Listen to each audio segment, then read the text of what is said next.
Welcome to StudyBong YouTube channel. Today our class science topic was vitamin. आज আমরা vitamin সম্পর্কে জানব। Vitamin 1881 খ্রিস্টাব্দে বিজ্ঞানী লুনিন প্রথম লক্ষ্য করেন। উপযুক্ত পরিমাণ শর্করা, প্রোটিন, ফ্যাট, জল ও খনিজ লবণ ইত্যাদি গ্রহণ করেও জীবের স্বাভাবিক বৃদ্ধি ও পুষ্টি সম্ভব হয় না এবং কিছুদিনের মধ্যেই অপুষ্টিজনিত রোগে জীবের মৃত্যু হয়। সুতরাং জীবের স্বাভাবিক বৃদ্ধি ও পুষ্টির জন্য বিশেষ এক ধরনের খাদ্য উপাদানের প্রয়োজন হয়। বিজ্ঞানী হপকিন্স মনে রাখবে, ওই বিশেষ এক ধরনের খাদ্য উপাদানকে অত্যাবশ্যকীয় সহায়ক খাদ্য উপাদান নামে অভিহিত করেন। কিন্তু 1911 খ্রিস্টাব্দে বিজ্ঞানী ক্যাসিমির ফ্রাঙ্ক এটা খুব ভালোভাবে মনে রাখবে, ওই খাদ্য উপাদানকে ভিটামিন নামে অভিহিত করেন। তাহলে ভিটামিন নামকরণ কে করেছিলেন, এটা কোশ্চেন আসতে পারে। 1911 খ্রিস্টাব্দে বিজ্ঞানী ক্যাসিমির ফ্রাঙ্ক এই খাদ্য উপাদানকে ভিটামিন নামকরণ করেন। তাহলে ভিটামিন কাকে বলে আমরা জানব। যে বিশেষ জৈব পরিপোষক সাধারণ খাদ্যে অতি অল্প পরিমাণে থেকে দেহের স্বাভাবিক পুষ্টি ও বৃদ্ধিতে সহায়তা করে এবং রোগ প্রতিরোধক শক্তি বৃদ্ধি করে তাকে ভিটামিন বলে। তাহলে ভিটামিন কি করে, খাদ্যে অল্প পরিমাণে থাকে এবং দেহের স্বাভাবিক পুষ্টি ও বৃদ্ধিতে সহায়তা করে, রোগ প্রতিরোধক শক্তি বৃদ্ধি করে। এরপর আমরা জানব ভিটামিনের গুরুত্ব ও কার্যকারিতা সম্পর্কে। ভিটামিনের গুরুত্ব ও কার্যকারিতা কি? প্রকৃতি হিসাবে বিভিন্ন ভিটামিনের কার্যকারিতা কিন্তু আলাদা আলাদা। ভিটামিনের প্রধান কাজ কি? প্রাণীদেহের রোগ প্রতিরোধ ক্ষমতা বৃদ্ধি করা। তাই ভিটামিনের প্রধান কাজ হলো প্রাণীদেহের রোগ প্রতিরোধ ক্ষমতা বৃদ্ধি করা। ভিটামিন এ কি করে? রাতকানা ও অন্ধত্ব প্রতিরোধ করে। ভিটামিন বি কি করে? বেরিবেরি ও রক্তহীনতা প্রতিরোধ করে। ভিটামিন ডি রিকেট রোগ প্রতিরোধ করে। ভিটামিন ই বন্ধ্যাত্ব প্রতিরোধ করে। ভিটামিন কে হেমারেজ বা রক্তক্ষরণ প্রতিরোধ করে এবং ভিটামিন সি স্কার্ভি রোগ প্রতিরোধ করে। তাহলে আমরা সমস্ত ভিটামিনের কাজ সম্পর্কে জানলাম। এরপর আমরা কি জানবো, ভিটামিনের উৎস, কাজ এবং অভাবজনিত ফল সব কিছু জানবো এক এক করে। ভিটামিন এর রাসায়নিক নাম হচ্ছে রেটিনল। এটির উৎস কি? উদ্ভিজ্জ গাজর, টমেটো ইত্যাদি ফল, পালং শাক, বাঁধাকপি, উদ্ভিজ্জ তেল ইত্যাদি ভিটামিন থাকে। এটা উদ্ভিজ্জ উৎস হচ্ছে গাজর, টমেটো ইত্যাদি ফল, পালং শাক, বাঁধাকপি, উদ্ভিজ্জ তেল সমস্ত কিছু। আবার প্রাণীজ কি উৎস ভিটামিনের? কড, হাঙ্গর ও হেলিবাট মাছের যকৃৎ নিঃসৃত তেলে কিন্তু প্রচুর পরিমাণে ভিটামিন এ পাওয়া যায়। তাছাড়া দুধ, ডিমের কুসুম, মাখন, মাছ ইত্যাদিতেও কিন্তু এই ভিটামিন পাওয়া যায়। এখানে দেখো সমস্ত কিছু ছবি দিয়ে দেখানো আছে ভিটামিন এর উদ্ভিজ্জ উৎস এবং প্রাণীজ উৎস। তো নেক্সট আমরা কি জানবো, ভিটামিন বি কমপ্লেক্স।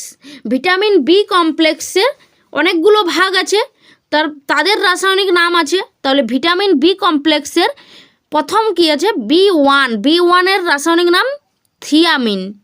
বি1 রাসায়নিক নাম থিয়ামিন। বি2 নাম হচ্ছে রাইবোফ্লাভিন। বি3 নাম হচ্ছে প্যান্টোথেনিক অ্যাসিড। বি4 হচ্ছে কোলিন। বি5 নাম কি? নিয়াসিন। বি5 নাম নিয়াসিন। বি6 হচ্ছে পাইরিডক্সিন। বি12 সায়ানোকোবালামিন। ভিটামিন বি কমপ্লেক্সের উৎস কি? উৎস হচ্ছে উদ্ভিজ্জ ঢেকি ছাটা চাল, লাল আটা, ইস্ট, বাদাম, ভাতের ফেন, পালং শাক, বাঁধাকপি, টমেটো, অঙ্কুরিত ছোলা, মুগ ইত্যাদি। এখানে আমরা দেখব উদ্ভিজ্জ উৎস সমস্ত কিছু আছে। অঙ্কুরিত ছোলা, বাদাম, ঢেকি ছাটা চাল, আটা, বাঁধাকপি, পালং শাক। আবার প্রাণীজ উৎস কি? ডিম, মাছ, দুধ, মাংস সমস্ত কিছু প্রাণীজ উৎস এগুলো। এরপর কি জানবো, ভিটামিন সি সম্পর্কে। ভিটামিন সি এর রাসায়নিক নাম হচ্ছে অ্যাসকর্বিক অ্যাসিড। এর উৎস কি? উদ্ভিজ্জ উৎস কি? কমলা লেবু, আম, পেয়ারা, আঙ্গুর, অঙ্কুরিত ছোলা, কাঁচা লঙ্কা, ফুলকপি, পালং শাক, টমেটো ইত্যাদিতে ভিটামিন প্রচুর পরিমাণে থাকে। এগুলো হচ্ছে উদ্ভিজ্জ উৎস। এরপর সমস্ত টক জাতীয় ফলে কিন্তু এই ভিটামিন ভিটামিন সি পাওয়া যায় সমস্ত টক জাতীয় ফলে। ভিটামিন সি এর প্রাণীজ উৎস কি? স্তন দুগ্ধ। স্তন দুগ্ধ হচ্ছে প্রাণীজ উৎস। এরপর জানবো ভিটামিন ডি সম্পর্কে। ভিটামিন ডি এর রাসায়নিক নাম হচ্ছে ক্যালসিফেরল। Most important. এর উৎস কি? উদ্ভিজ্জ উৎস বাঁধাকপি, উদ্ভিজ্জ তেল। তো এরপর আমরা জানবো ভিটামিন ই। ভিটামিন ই এর রাসায়নিক নাম কি? টোকোফেরল।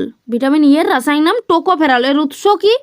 উদ্ভিজ্জ উৎস হচ্ছে গমের অঙ্কুর নিশ্চিত তেল, লেটুস শাক, মটরশুঁটি, অঙ্কুরিত ছোলা এবং অন্যান্য উদ্ভিজ্জ তেল। আর প্রাণীজ উৎস কি? দুধ, ডিমের কুসুম, পাঠার যকৃৎ, এসব। এটা হচ্ছে ভিটামিন ই এর উৎস। তারপর কি জানবো? ভিটামিন কে এর রাসায়নিক নাম ফাইলোকুইনোন বা ন্যাপথোকুইনোন। এর উদ্ভিজ্জ উৎস কি? বাঁধাকপি, পালং শাক, টমেটো, আলফালফা শাক ইত্যাদি। প্রাণীজ কি? দুধ, মাখন, শূকরের যকৃৎ নিঃসৃত তেল ইত্যাদি। এখানে আমরা আবার দেখে নেব উদ্ভিজ্জ উৎস হচ্ছে পালং শাক, টমেটো, বাঁধাকপি এটসেট্রা। ভিটামিন কে এর প্রাণীজ উৎস হচ্ছে দুধ, মাখন, শূকরের যকৃৎ নিঃসৃত তেল। তারপর আমরা কিছু এমসিকিউ কোশ্চেন নিয়ে আলোচনা করছি। তাহলে নিচের কোনটি জলে দ্রবণীয় vitamin? Vitamin A, vitamin B, vitamin D নাকি ভিটামিন কে? তো জলে দ্রবণীয় ভিটামিন কোনটি? Vitamin B. ভিটামিন বি জলে দ্রবণীয়। তা তেলে দ্রবণীয় কোনগুলি? ভিটামিন এ, ডি, ই, কে। এগুলি হচ্ছে তেলে দ্রবণীয়। অ্যাডেক মনে রাখবে ভালোভাবে। তাহলে অ্যাডেক হচ্ছে তেলে দ্রবণীয় ভিটামিন। তাহলে বাকি যেটা থাকে ভিটামিন বি হচ্ছে জলে দ্রবণীয় ভিটামিন।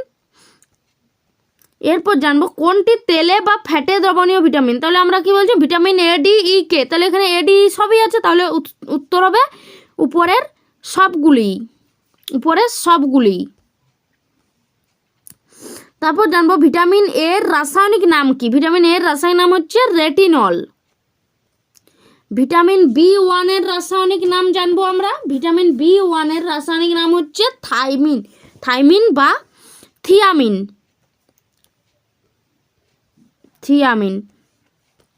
তারপর জানবো ভিটামিন বি5 এর রাসায়নিক নাম কি? ভিটামিন বি5 এর রাসায়নিক নাম হচ্ছে প্যান্টোথেনিক অ্যাসিড বা নিয়াসিনটা বি5 না, সরি, বি3। নিয়াসিন হচ্ছে বি3 আর বি5 এর কি? বি5 এর হচ্ছে প্যান্টোথেনিক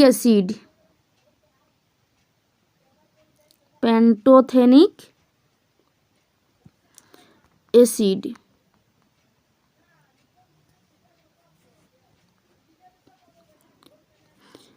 তারপর আমরা জানবো ভিটামিন বি12 এর রাসায়নিক নাম কি? ভিটামিন বি12 এর রাসায়নিক নাম হচ্ছে সায়ানোকোবালামিন বা সিনাকোবালামিন। ভিটামিন সি এর রাসায়নিক নাম কি? ভিটামিন সি এর রাসায়নিক নাম হলো অ্যাসকর্বিক অ্যাসিড। তাই টোকোফেরল কার রাসায়নিক নাম? টোকোফেরল হচ্ছে ভিটামিন ই। ক্যালসিফেরল হচ্ছে ভিটামিন ডি। থিয়ামিন কার? ভিটামিন বি1, একটু আগেই আলোচনা করলাম। তারপর জানবো ভিটামিন ডি এর রাসায়নিক নাম। ভিটামিন ডি এর রাসায়নিক নাম ক্যালসিফেরল। ভিটামিন ই এর রাসায়নিক নাম কি? টোকোফেরল। ভিটামিন কে এর রাসায়নিক নাম হচ্ছে ফাইলোকুইনোন। ভিটামিন বি6 এর রাসায়নিক নাম হচ্ছে কি? পাইরিডক্সিন। ভিটামিন বি2 এর রাসায়নিক নাম হচ্ছে রাইবোফ্লাভিন। ভিটামিন বি1 এর অভাবে কি রোগ হয়? ভিটামিন বি1 এর অভাবে হয় বেরি।